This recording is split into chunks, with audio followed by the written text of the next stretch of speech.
Is non-duality true? We'll do some experiments together so we can actually investigate this for ourselves. The first thing that I found myself doing was really just trying to isolate something that would never change, something that's never changed in my experience, so that I can try and work out what it is that I am.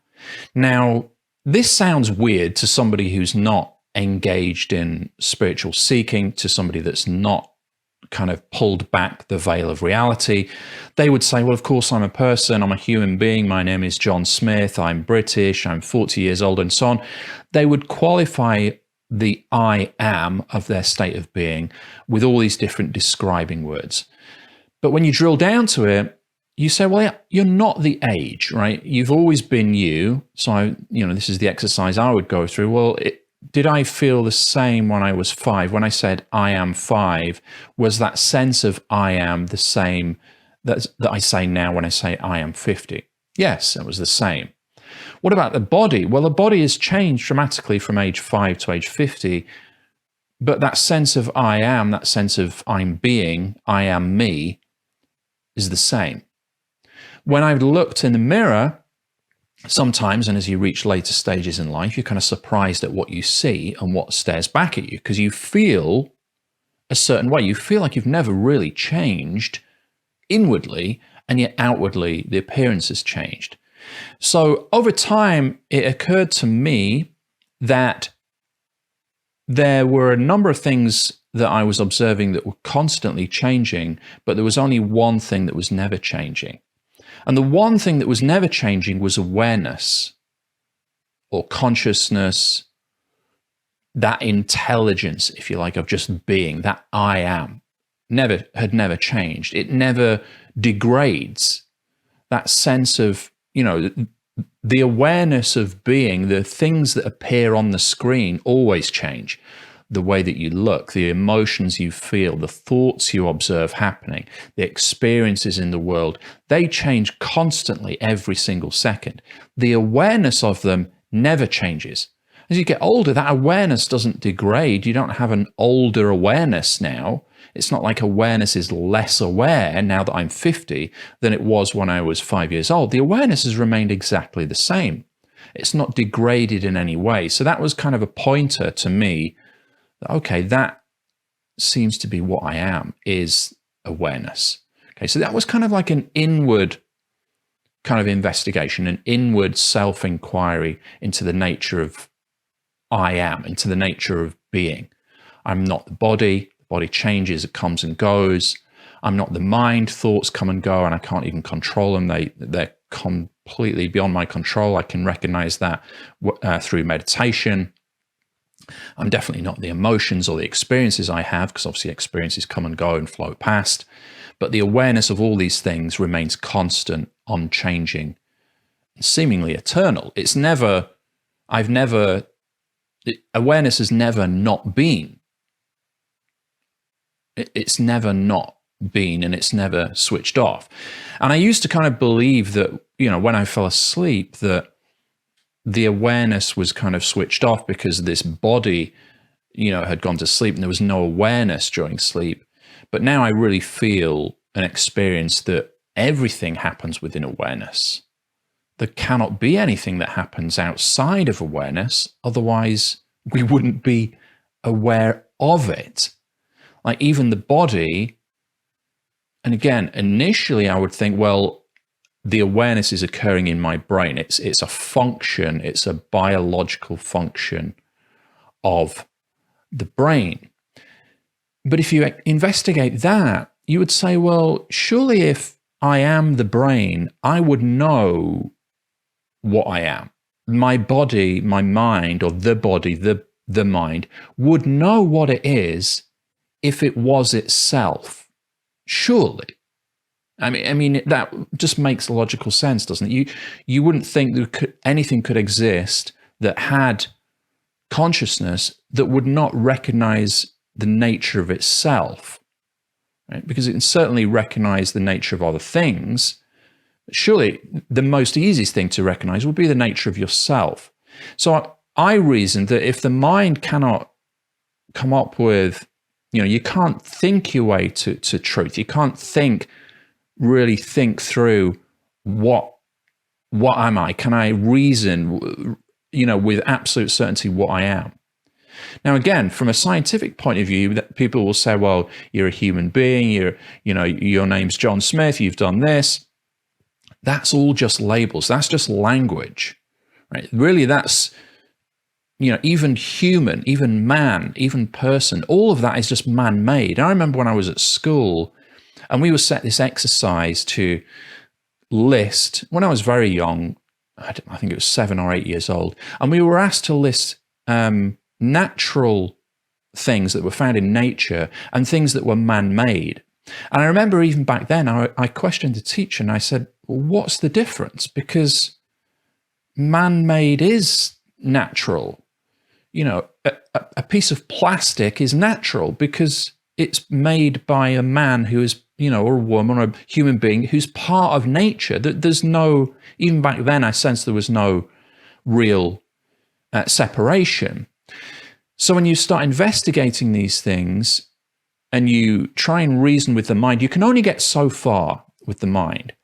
But with the awareness is instantly and permanently and always aware of itself. And the simple experiment you can do to prove this to yourself, you don't need to listen to me or anyone else, is to just close your eyes and just ask the question, am I aware? There'll be a pause and where something is checked and you answer, yes, I am aware. Awareness knows itself. It's, in fact, the only certain thing that can be known. Awareness is aware of being aware. Everything else is really conjecture and guesswork. We might say, oh, well, look, that out there, out the window, that is a tree. But is it really a tree? That's just a word that we've given it. We are not party to exactly everything that went into the creation of that object that we say is a tree. And really, it's not a separate object at all. And this leads me on to the next experiment, which is the apple pie recipe. Building an apple pie or making an apple pie. What do you need? Well, you might say, I need apples, I need flour, I need sugar, I need all these ingredients, and then we make the apple pie. But if we just take the apple, just the very instance of an apple, what is required to make one apple? The universe is required to make one apple because the apple is universe. Everything is universe. We've just decided as human beings, which we've also separated ourselves from the universe, we've decided that that thing, that aspect of the universe, we are calling an apple. But in order for that apple to exist, there of course needs to be an apple tree. In order for the apple tree to exist, there needs to be sunlight, there needs to be nutrients, there needs to be rainfall. In order for those to take place, there needs to be the earth, there needs to be the planet.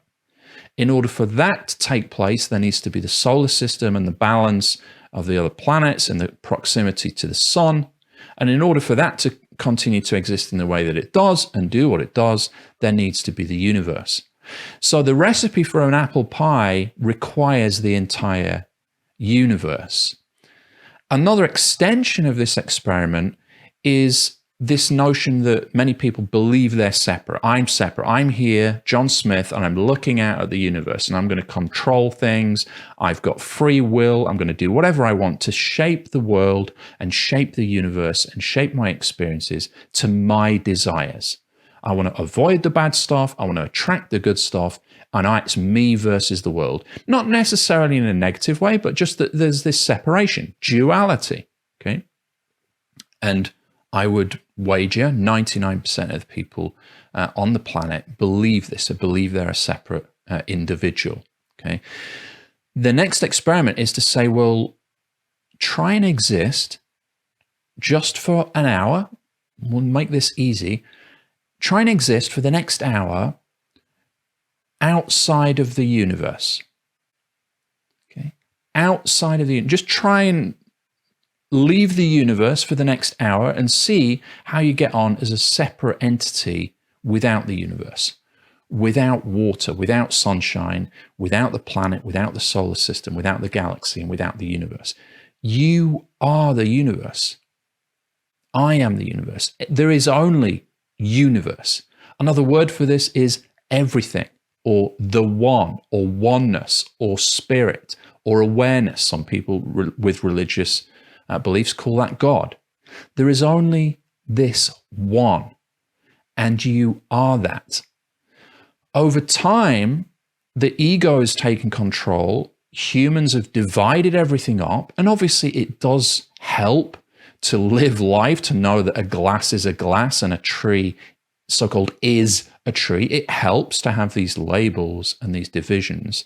But at an absolute level, at a truth level, these separations do not exist. There is only this everything, and you are that. So I hope some of these experiments have helped you, thought experiments, if you like, have helped you understand that non-duality is true and it is real.